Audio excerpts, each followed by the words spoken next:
He demands all our care. Let us act wisely. Let us honor Christ as he himself wishes to be honored. The most acceptable honor to one whom we would honor is the honor which he desired, not that we ourselves imagine. Peter thought he was honoring his master by not letting the Lord wash his feet, and yet it was just the opposite. Give him the honor which he himself has asked for by giving your money to the poor. Once again, what God wants is not golden chalices, but golden souls. St. John Chrysostom on Ancient Faith Radio.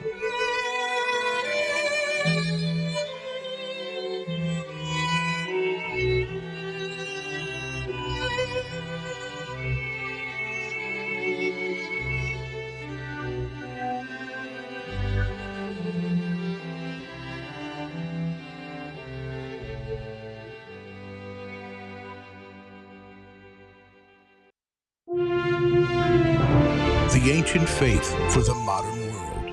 This is Ancient Faith Radio.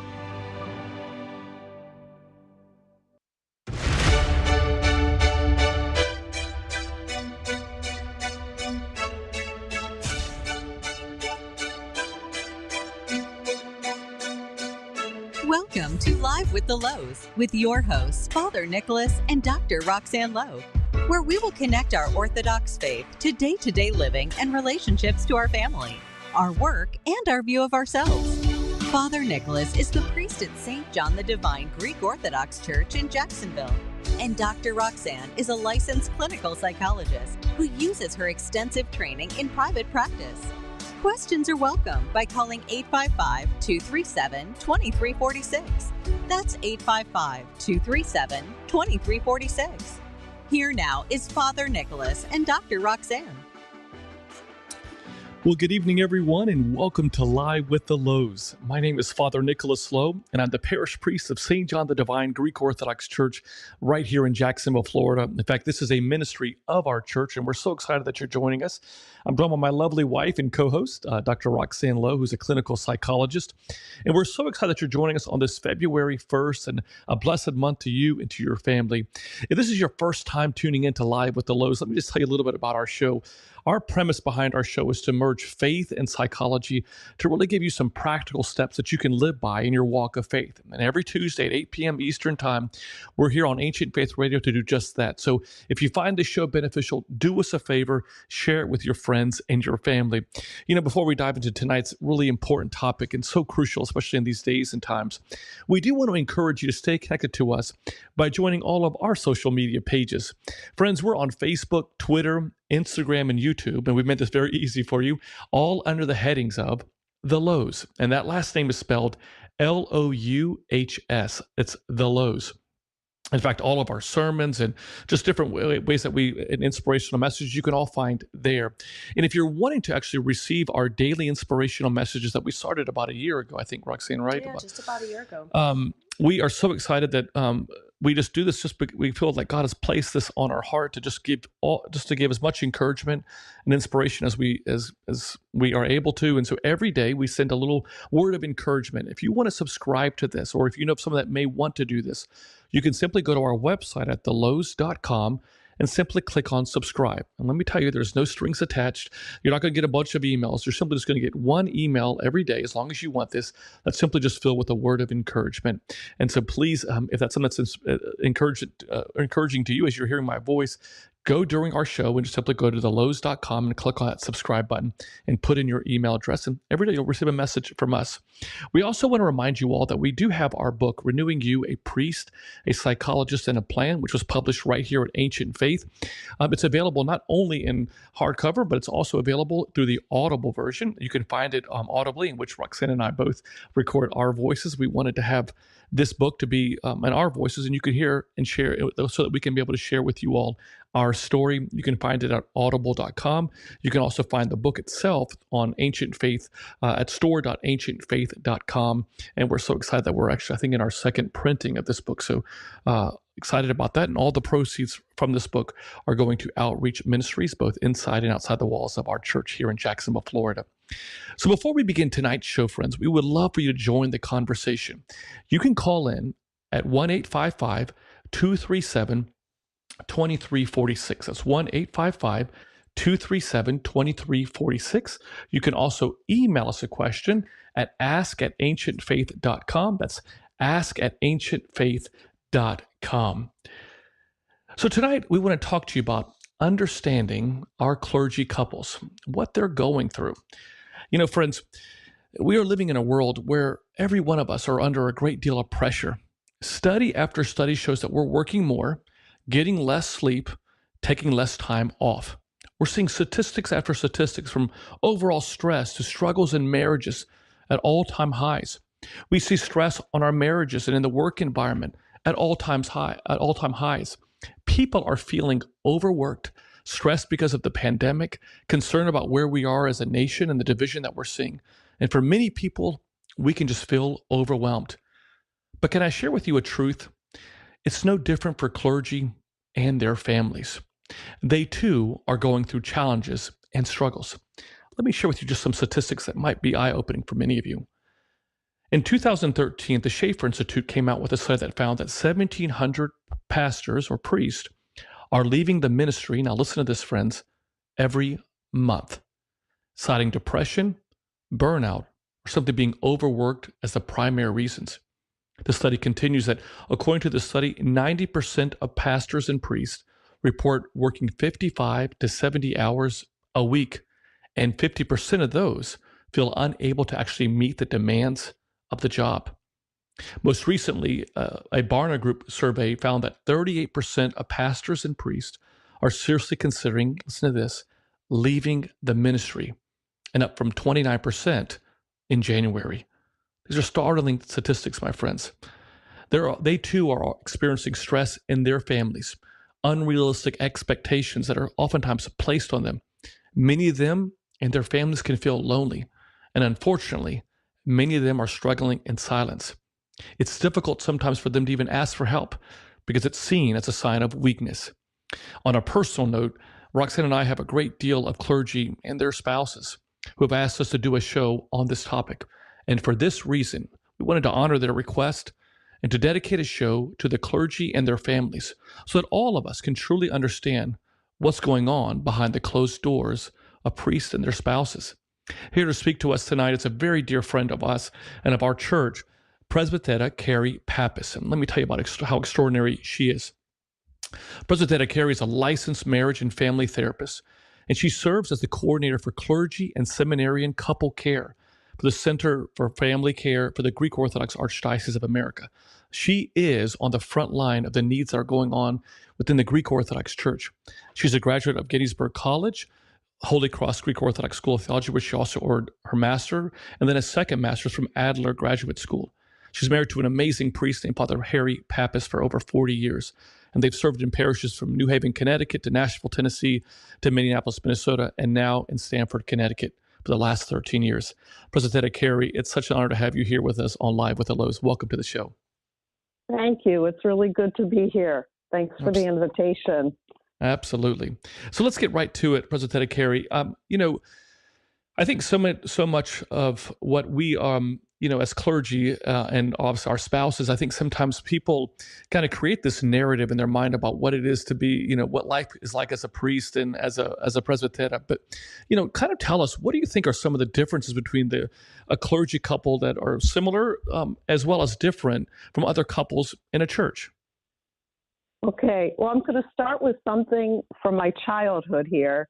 Mm-hmm. And that is, I remember often looking at my priest, especially at summer camp, when I was somewhere, 8, 9, 10 years old, and thinking, oh my gosh, he doesn't go to the bathroom like the rest of us do. How could he have to do the normal things that all normal people have to do?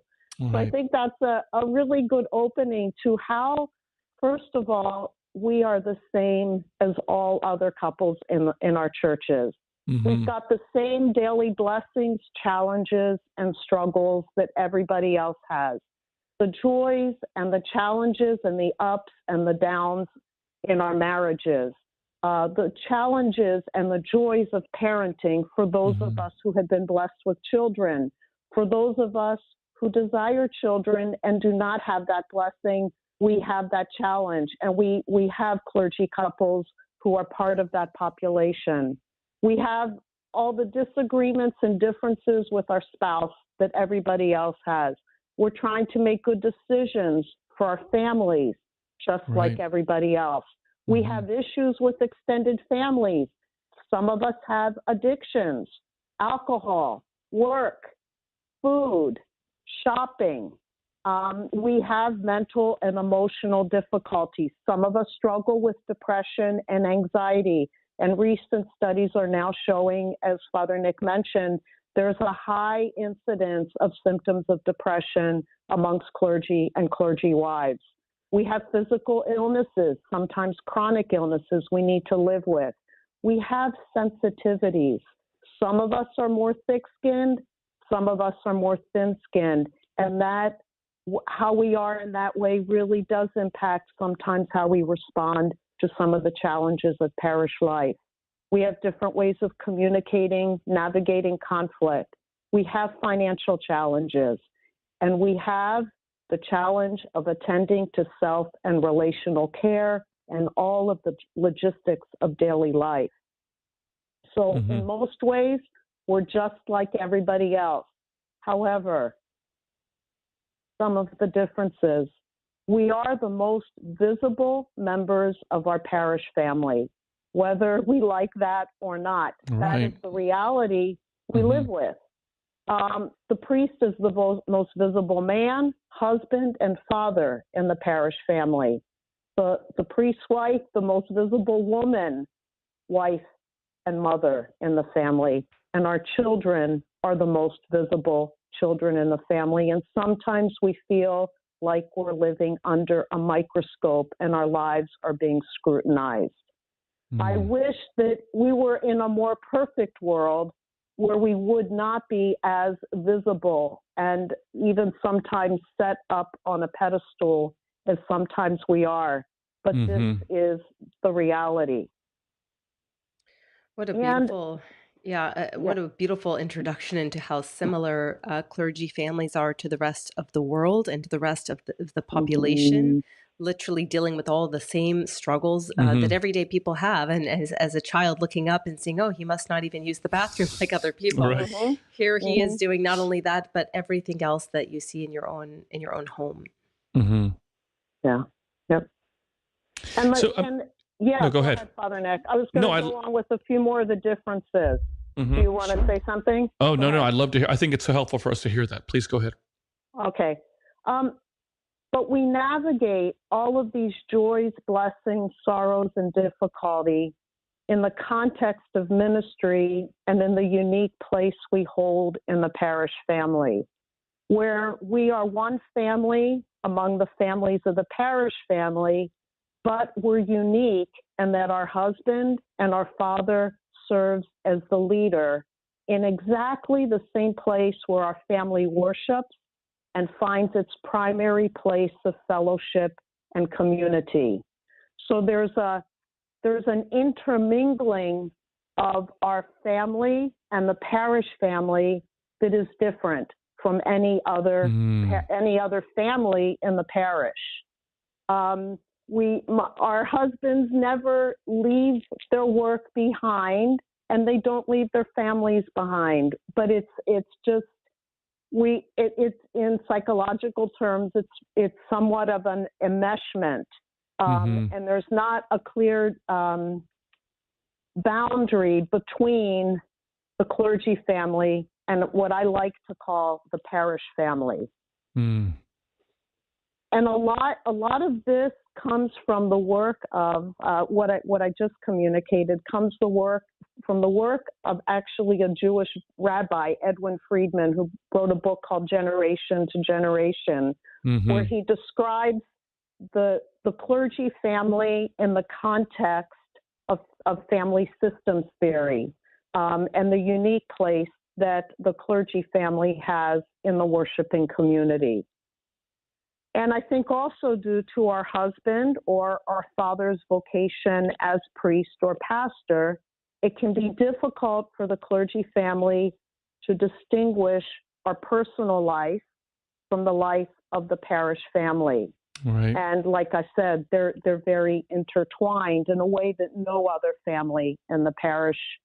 It's just a very different relationship with the parish. You're listening to Live with the Lows. We're so glad that you're joining us tonight. We're speaking with President Carrie Pappas on just truly understanding clergy couples, what clergy and their families go through. I think it's one of the things that we're just trying to pull back the curtain a little bit, just so that kind of letting all of you know really what's kind of going on. I think because at the end of the day, we are one family, and we're all yearning to do a lot of the same things that, and seeing our children grow up and with right morals, right values. We're wanting our marriages to continue to grow. But what we're seeing, that may be what we're hoping for, but what we're seeing on the ground level is that we're seeing clergy going through a tremendous amount of stress, loneliness, unhealthy expectations that are placed on them and their families. And so for this reason, we wanted to dedicate this show to really understanding clergy couples. And President Carrie Pappas, she serves as as the coordinator for clergy and seminary and couple care, and for the Center for Family Care of the Greek Orthodox Archdiocese of America. She is a licensed marriage and family therapist. We'd love to hear from you. If you have a question for President Carrie or for us, please call us at 1-855-237-2346. That's 1-855-237-2346. You can email us a question at ask@ancientfaith.com.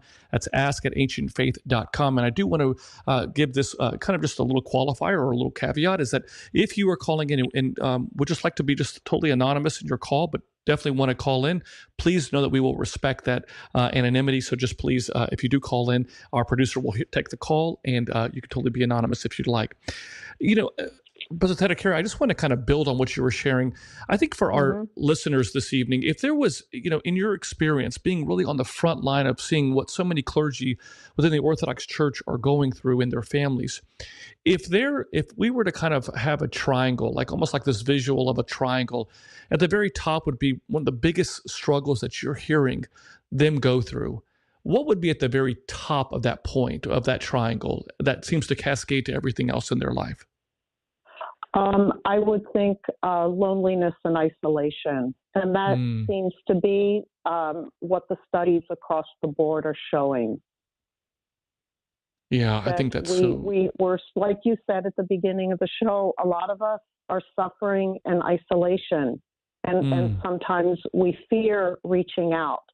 Sometimes because if a wife is suffering in some way, that her husband's, quote, career may be impacted, so she has to keep silent. If the couple's struggling in their marriage, that, we can't let anybody know because somehow I may not have a job because of this. There's fear. There's a lot of fear out there, so which contributes to the isolation. Right. I mean, I think it's interesting to note that, friendships are tough to find and maintain because priests, really, can't show favorites amongst parishioners, even if you'd like to sort of develop these sort of deeper connections. It makes it difficult because, you're not really supposed to have favorites. And, paired with, I think, the notion of very little time outside of work to sort of develop friendships outside of work. And so, part of me sort of wonders, where do priests turn in terms of mediating the isolation that they are experiencing? From my experience and what I hear across the board is they often turn to one another. And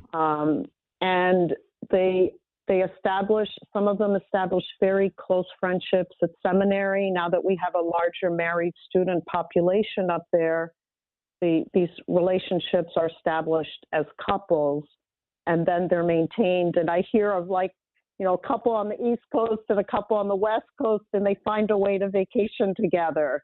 So they support. That's part of it. Another part of it is I started this work back in 2011. I've been at it 10 years, and I've noticed that there's the ground is shifting a little bit. Trust is beginning to grow some, so that every once in a while, a metropolitan will be a priest will actually call a metropolitan and say, I'm in trouble. I need help. Mm-hmm. I get calls on a fairly regular basis from couples who are struggling, or somebody will refer somebody to me. So the ground is beginning to shift of reaching out, and thankfully we do have some resources right now.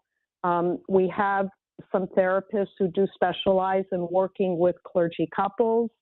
And so we've got some resources where we can send people, and the archdiocese, as well as some of the metropolises, are able to pitch in to help with the financial piece of that when it's really needed.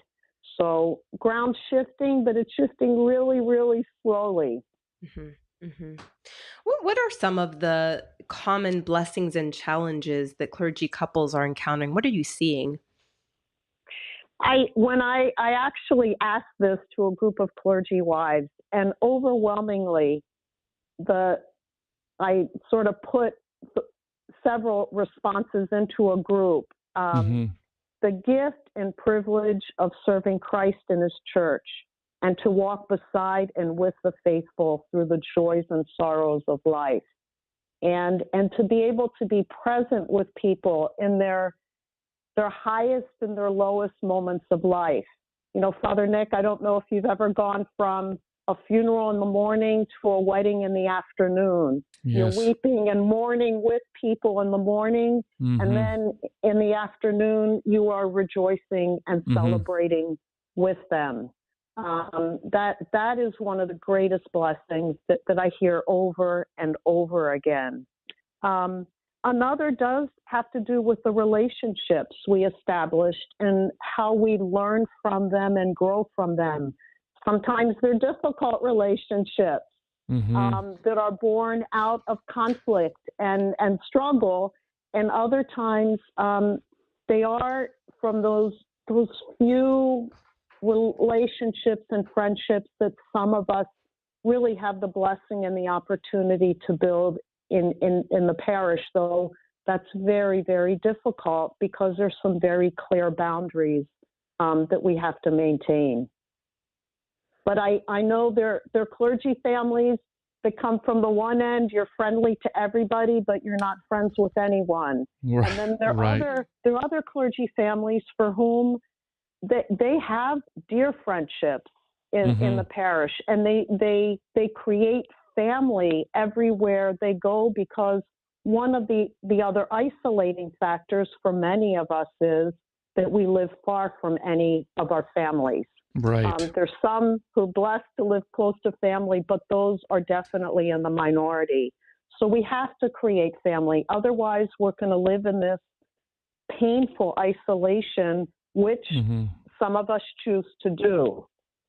I know for myself, when we were in Minneapolis, I had two really dear friends outside of the church. One was the wife of a Methodist pastor, and the other was a practicing, very faithful evangelical Christian woman who does spiritual direction. And those friendships were just a source of life for me throughout our time there. Yeah, President Carey, I thank you so much for sharing that. We actually just we have an email that just came in. I thought that I'd ask you this question. The question is if we recognize one of our fellow sisters or brothers of the clergy who are suffering and struggling in their ministry through burnout and stress in their marriages, what intervention and help is available to clergy couples?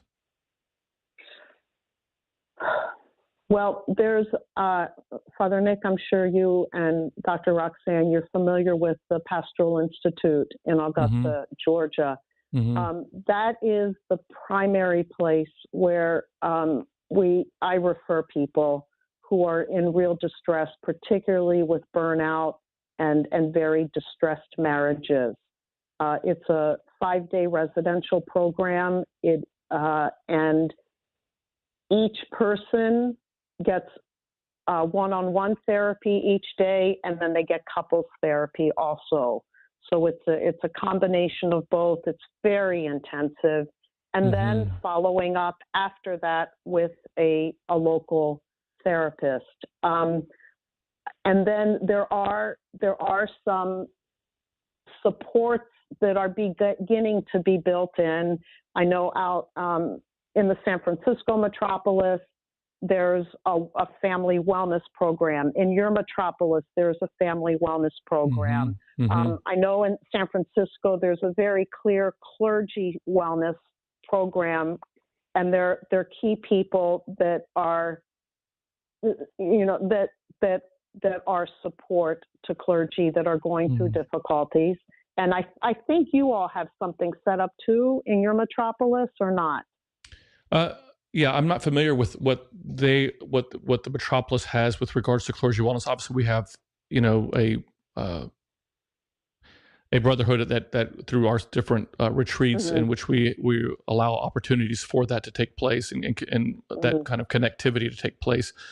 But I think those are what you're sharing are really great resources. And I think to the emailer, I think it's so important that, as clergy, I think it's so important that we also check on each other and that we are creating. And I know there's a big movement, I think, within the Archdiocese in general, is that we're checking on each other, because, how are we doing? Because I think there are a lot of people that, could be, as the old adage is, can be in a room full of people, but still feel quite lonely. And we can be in a large church, but and I'm not talking about number wise, but simply just being in a community and still feel extremely lonely. And I just would echo what you're saying, President Carey, to any of our clergy who are listening, and to any of our dear spouses of clergy. Please know that there are tons of resources that are definitely willing and able to keep your struggle and your challenge in a very discreet and private way. Because at the end of the day, what we yearn to do is we're all in the same boat. We're trying to learn and to grow closer to the image that Christ created us all to be. And if we're not there for each other, then how can we expect our congregations to do that for each other? So please know that there is help. If we'll share throughout the show ways that you can communicate with President Carey, with us as well on our show. But anything that we can do, we just don't want, we want people to know that there is resources available, and there's help.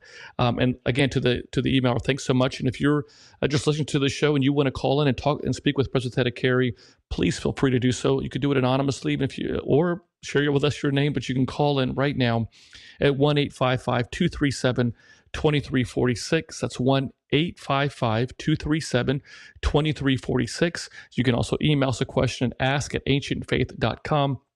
And we are broadcasting our show on our Lowe's Facebook page. So if you're tuning in and watching us on the Lowe's Facebook page or on Ancient Faith Radio's Facebook page, you could definitely put in a comment or a question. We'll try to get to it during the show. President Carey, just really quick before we have to take our break, I think one of the biggest questions, and you obviously know this yeah, go ahead. Go ahead. Just one more initiative that's really important in regard to this last question, and that is the establishment of clergy peer groups and clergy wife peer groups. We're in the process of developing a network of these peer groups, training facilitators, and then establishing these small, intimate groups of 6 to 8 clergy or clergy wives as groups for accountability, for support, for intimacy and sharing that are really filling a need. And that recommendation actually came out of a recent study of clergy wives that took place at the Danielson Institute in Boston. That's great. Yeah, and the studies all show that peer groups are one of the primary ways to buffer some of the loneliness and isolation. Forgive me for interrupting. Oh, no, I love that. I'm so glad that you stopped me on that. I'm 64 now, and sometimes I forget to come back to something, so I had to interrupt you. No, never interruption. And I think that's so awesome that there are steps being put into place right now for these peer groups, because the Bible speaks about this, that we need to have each other, that we should not be by ourselves. And so the need of having a friend or someone that is journeying with us, that can walk us, that can hold us accountable as well. in this journey, I think is so important. President Care, I think we know this in the field of counseling and psychology, that so many problems happen in the expectations. That happens in marriages, that happens in friendships. We expect something, and we kind of create this, at times, unrealistic expectations in this. And then when those are not met, obviously disappointment takes place. But what expectations do you clergy couples most often feel coming from their parish families, and particularly unrealistic expectations that are in them or on them? Okay. Can we start with the healthy, holy ones? Yes, absolutely. Okay. That and that comes straight from Scripture. For the priest to be a man of faith, good character, sound mind, a good manager of his household, and blameless. Further, I would add to that, to administer the sacraments of the church, live sacrificially, offer pastoral care and counseling, visit the sick, preach, teach, oversee ministries of the parish family.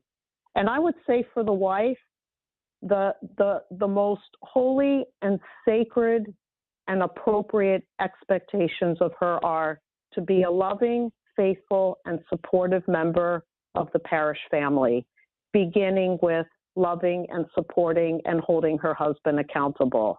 Now, let's get to the unrealistic, that the priest is all things to all people, and he's going to connect with everybody, and he's going to be what I need him to be, when I need him to be that, and what I need him to be for me and for my family. This real personal expectation that people have sometimes in moments of distress or trouble, sometimes, leading up to a sacrament, that people want things done a certain way, and sometimes they can be done that way, and sometimes they can't be. But somehow that he can be everything. That the priest is going to be an expert in all areas of parish life. He's going to be a great administrator. He's going to be a great financial wizard. He's going to be great at counseling and pastoral care. Great preacher, great voice, great liturgist, all these things.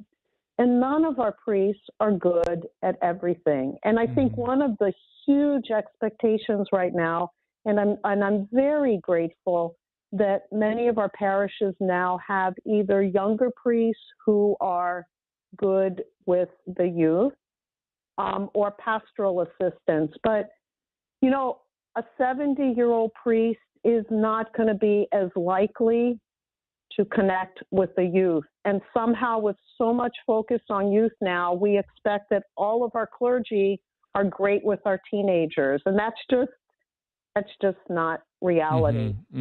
And by extension, a lot of these things are also expected of the wife, that she will be involved in a lot of areas of ministry, even if she works outside of the home, and that she'll be able to fill in the gaps that may be missing, even if she doesn't have a talent for that. Right.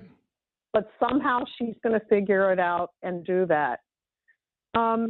Another is that the priest will attend all functions and events and all sacraments and all receptions. And that's just very unrealistic.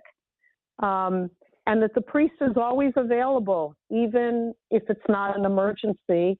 And I know of some clergy, we have never had this challenge, whose telephones at home just do not stop. We have always been in parishes that have respected our privacy in that way. And, if they do call the house, it's because it's a dire emergency. But I know in some clergy who have the experience that people just call the house regularly, expecting that any time, day or night, that the priest is at the beck and call. And I think another unrealistic expectation that we often live with is that somehow we're held on this pedestal and that we're expected to be the perfect model of marriage and family life. And if we're not perfect, in the way in marriage and family life, and also the way we respond to people. You know, we have bad days just like everybody else does, but somehow, you know, if we raise our voice, or you know, maybe one time in a year, that's what's going to be remembered, because somehow we're supposed to be above and beyond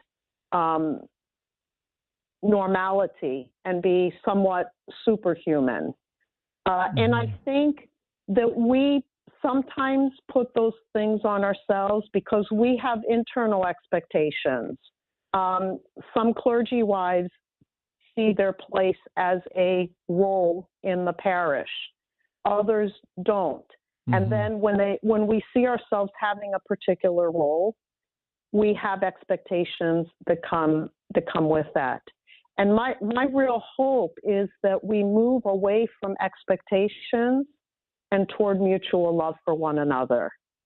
Because when there's abiding love in Jesus Christ, the scales of the expectations go away. We're more easy to forgive. We're more easy to cover up those sins and mistakes that can be covered up, rather than focusing on exposing them. I know I'm getting a little bit off, but I really think we need to move away from expectations that we have of ourselves, that the parish does have of us, and those that we perceive that the parish may have of us, that it really may not have. Right. And I think that's so important, President, too, because I think what you're sharing is so important for if there, you know, clergy that are listening to the show tonight, as well as laity. I think it's so important because there is those obviously there are some realistic expectations that a parish should have in a parish priest, and but I do think that there's sometimes these unhealthy expectations that we place on ourselves that may have nothing to do with what the actual parish is, and they may actually deal with also unhealthy insecurities that we may have on the inside that we have not really truly addressed, and really kind of going back to that importance of that really priority of just having accountability partners, or we would call them obviously in our church having a spiritual father. But I also think even greater than that is that you have people, other brother clergy or sister presbyteras that are walking through with you, that you're able to kind of connect to and communicate, not just whenever things are going wrong, but on a daily or weekly basis. I know in my own ministry, I thank God I'm married to a psychologist, because I tell you, I tell people all the time when I do retreats, I'm like, I thank God I'm married to a psychologist because I get my therapy for free. But, I'm so, because on my own, one of my biggest challenges and struggles that I have is that in the ministry world, and this, Carrie, very well, and your husband, God love him, is just an amazing priest. There's no finish line. Like, there's no 5 o'clock you're off of work. You're continually working. And yes, you create these boundaries, these healthy boundaries, which, or at least you attempt to do that. But because, there's, the success, if you will, or what would be a completion of a job is not as prevalent within the ministry world or in nonprofit world as well. You can continue to not know when to stop. And I know with Roxanne, especially early on in our ministry, Roxanne, I remember just would say to me, Nick, we've got to pull back, because there was just this non-stop. And I'll never forget when my son told us one time, he said, Baba, this was early on in my ministry. I've been a priest now for, almost 15 years. And, but early on he said to me, Baba, you're a better priest to the people than you are to us. And it was one of the most humbling statements and it changed the course of who I am as a priest, because I felt like, if I'm not taking care of my own little church, how can I take care of the church? Well, I mean, I think that the lack of clearly defined boundaries and deciding where is that line is a very difficult one to discern. And I mean, I just earlier today, our now 12-year-old, about to be 13, was reminiscing, and we were watching a video when she was 3, and she says, gosh, I remember when Baba, who's my husband, helped me learn how to tie my shoes. And she goes, what's so funny? I remember he was on the phone with a parishioner while he did that. And what a memory that she had at that young of an age. She recalled that he was in 2 roles at the same time. And thought, how interesting that we have this show tonight, and what a memory that she's serving, that she's reminding us of. And I guess that's something to talk about, is how does the ministry really impact clergy marriage and family life, and how does the clergy marriage and family life end up impacting the ministry? Well, I think you really touched on something important, and that is if we learn how to detach sometimes in healthy ways, without and detachment in a healthy way, then our marriages and our families are going to be more intact. But when we see suffering and needs around us all the time, it's really hard to turn that off and to detach from it. And we can't just do that on vacation. I've heard clergy couples say, that's like our salvation, is our yearly vacation. Well, we need Sabbath every day in our lives.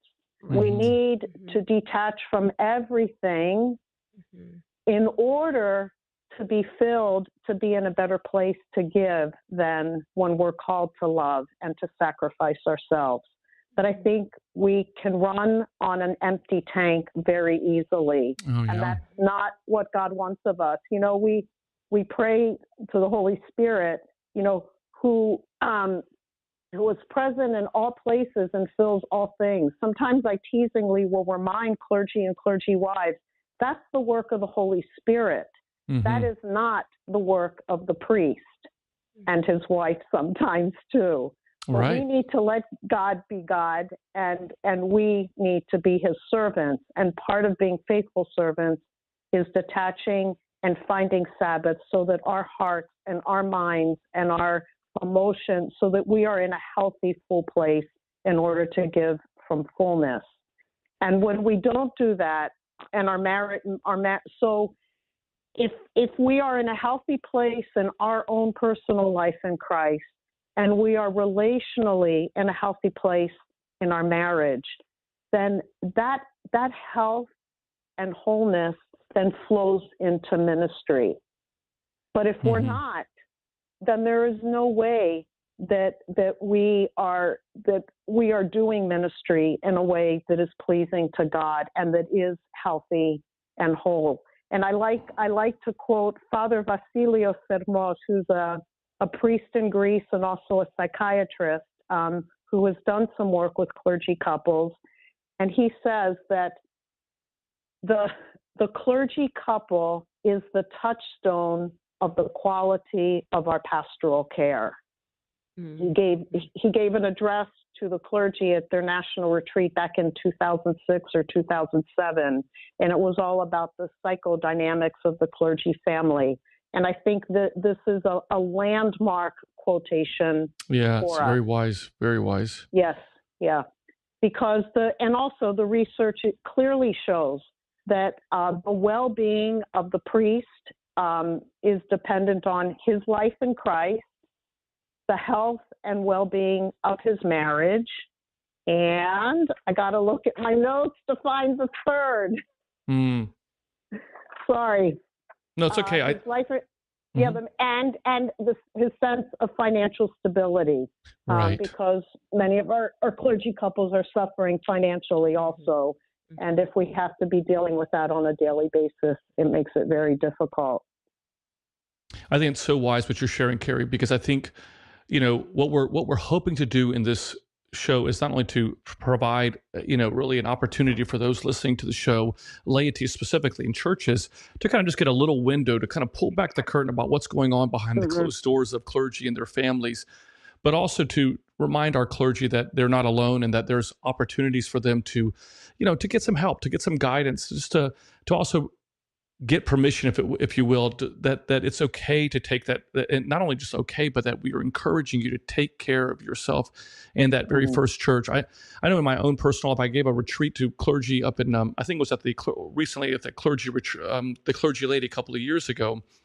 And I remember just speaking to the clergy, and I was saying to them that, I'm sorry, I take that back. I was speaking to a virtual call that with the metropolis of Pittsburgh, and I was talking to the clergy about how important it is that show me your calendar and I'll show you your ministry.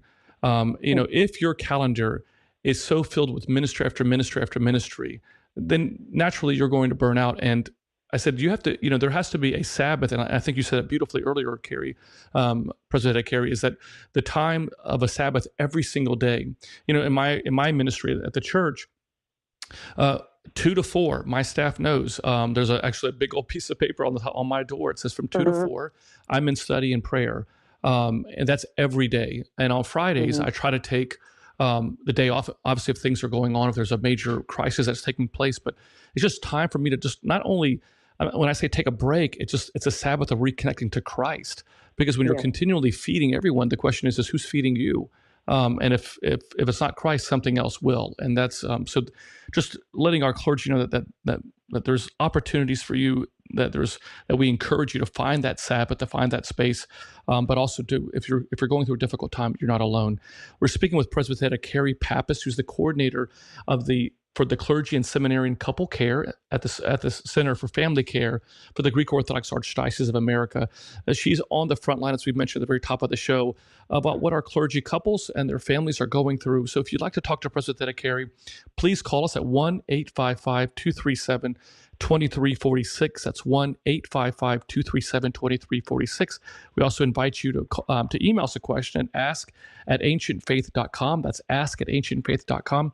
And as we mentioned at the top of the show, we do encourage you that if you're looking for some daily encouragement, and this is for clergy and laity alike, we do encourage you to go to our website at thelows.com. That's LOUHS.com right now, in fact, and simply click on that subscribe button. Put in your email address, and every single day you'll receive a little daily word of encouragement that Roxanne and I will provide for you. And hopefully, if you find it inspirational, you'll share it with your family and your friends. So, Presbyterian Carrie, what do clergy couples want parishes to know about them?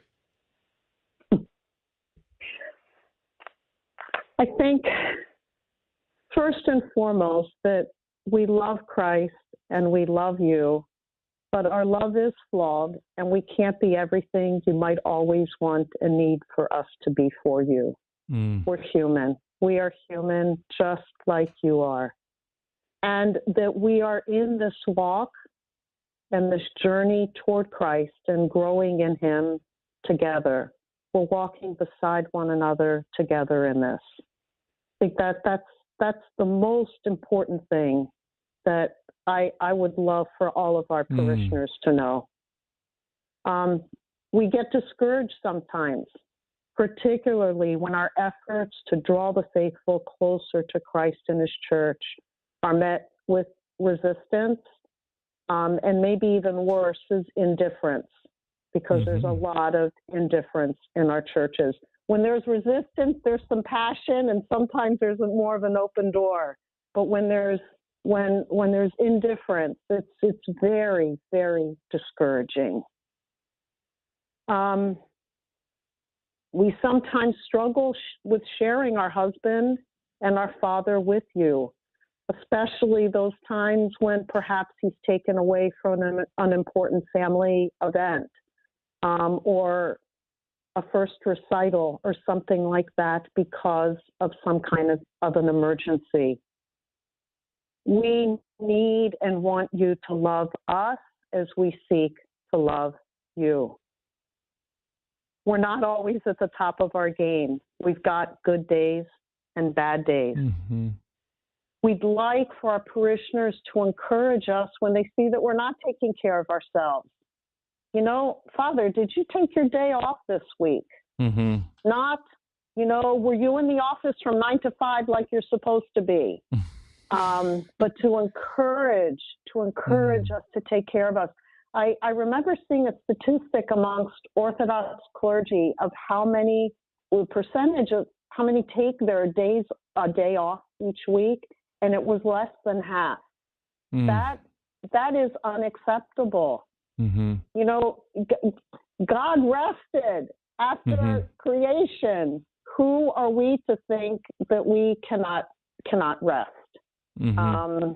So we need encouragement to take care of ourselves. I remember, I'll say that a little bit later. Please talk to our father, to our husband or our father directly when you have something to say, and please don't come to his wife or his children to criticize him in front of them. That happens, and it is extremely hurtful.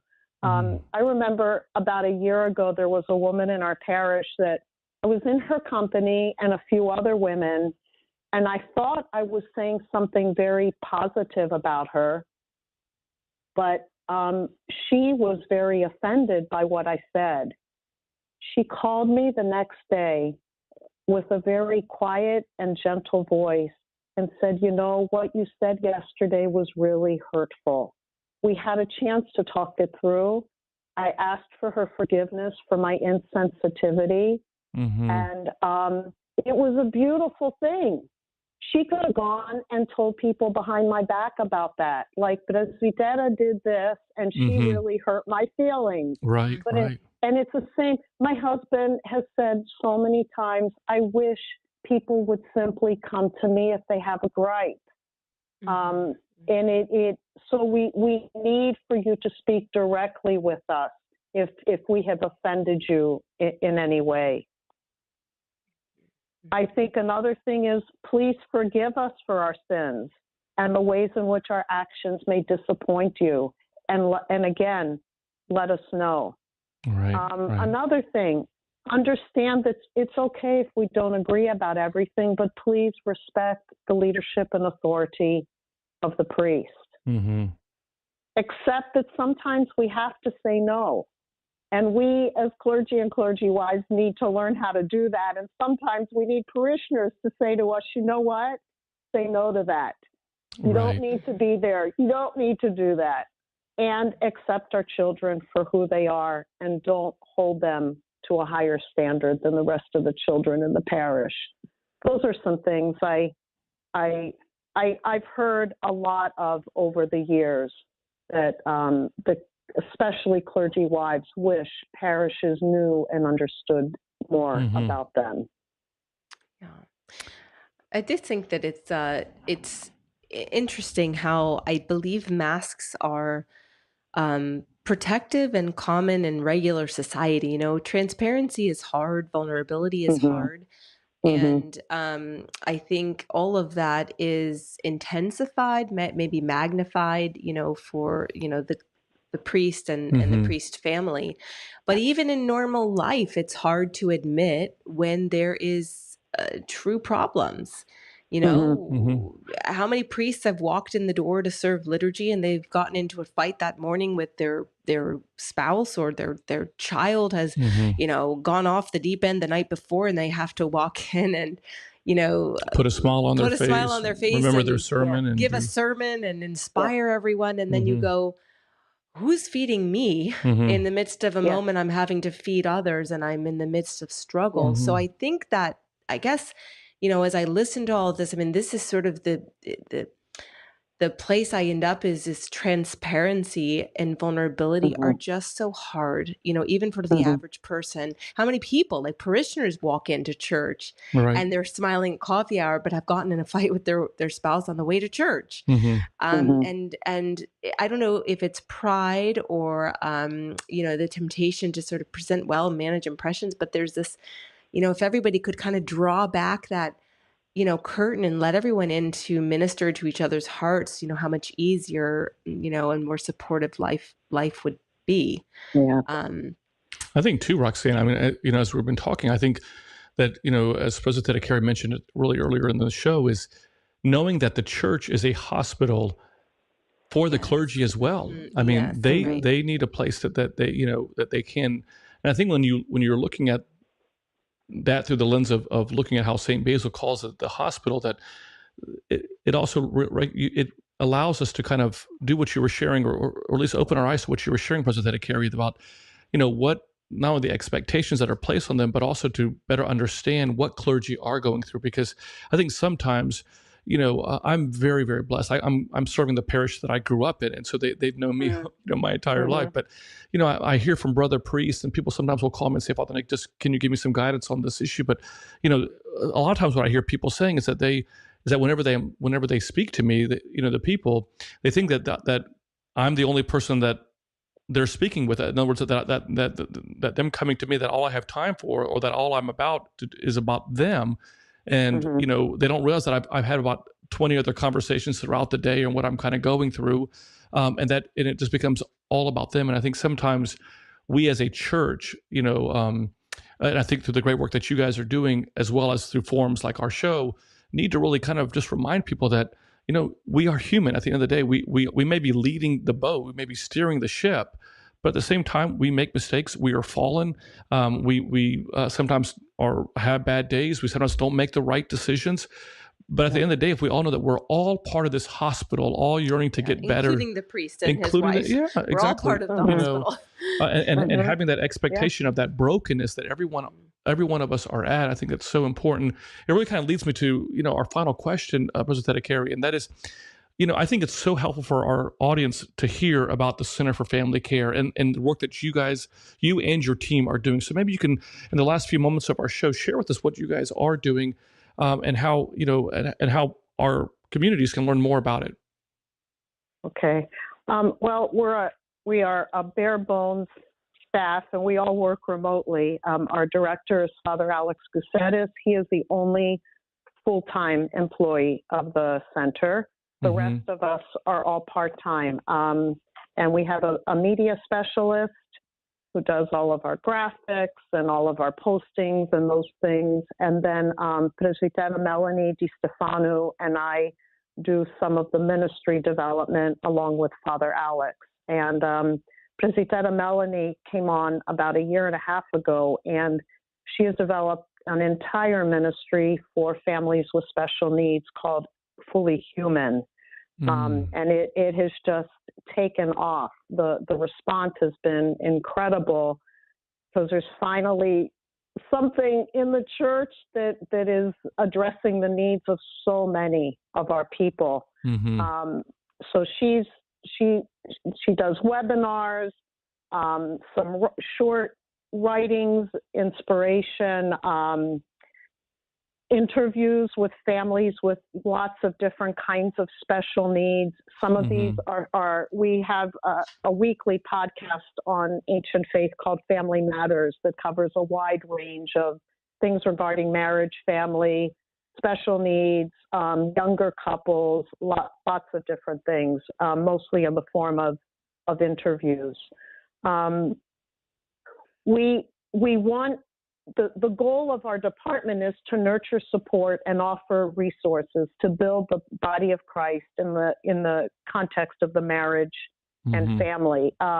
We post marriage resources every Wednesday and alternate between something called Becoming One, which is just a little short blurb with some kind of a discussion starter for couples, and then on the alternate weeks, short 2 to 3 minute videos called Time Out for Marriage. We lead retreats across the country: men's, women's retreats, marriage retreats, clergy wife retreats, clergy couple retreats. So a lot of resources. We've got summer videos for families, something called Soak Up the Sun, SON, which is like a weekly thing over 6 weeks to help families stay connected to Christ and the church and to nurture faith. We always do an Advent series of videos. So these can be used in small group settings in churches, or they can be used in the privacy of people's homes. And we're on the Archdiocesan website under Center for Family Care.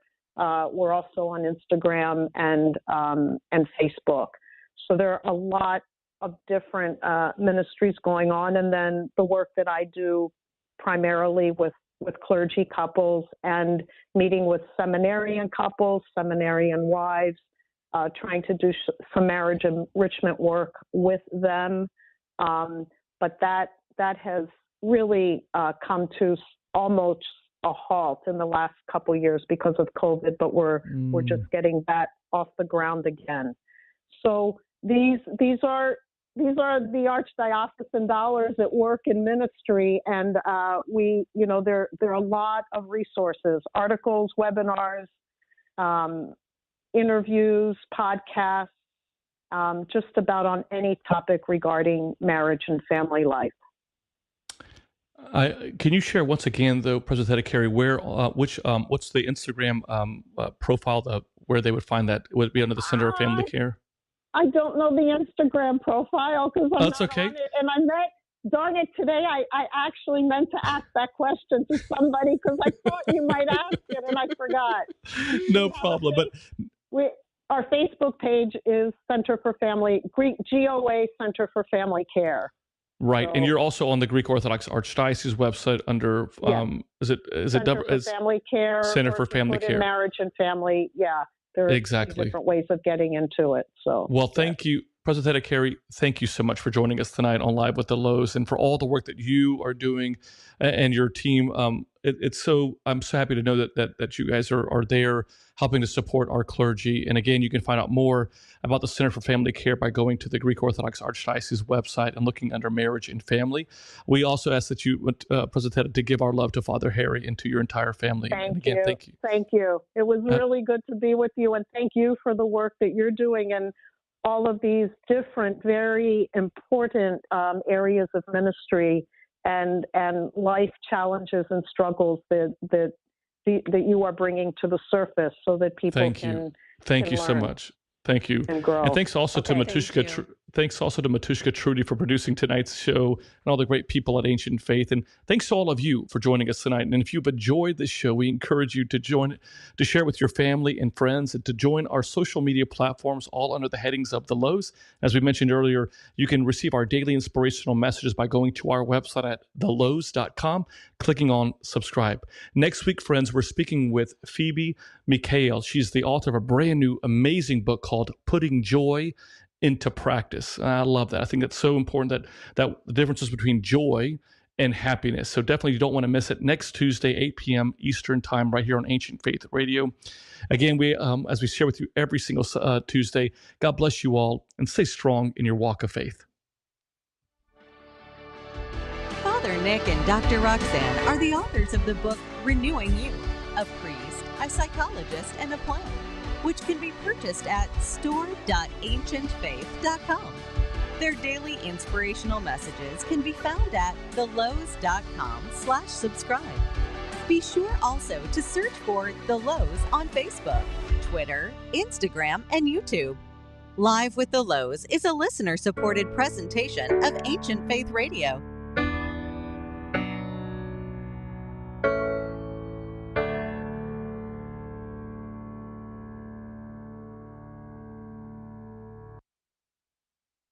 Proclaiming Christ, victor over sin and death. You're listening to Ancient Faith Radio, your Orthodox Internet radio connection.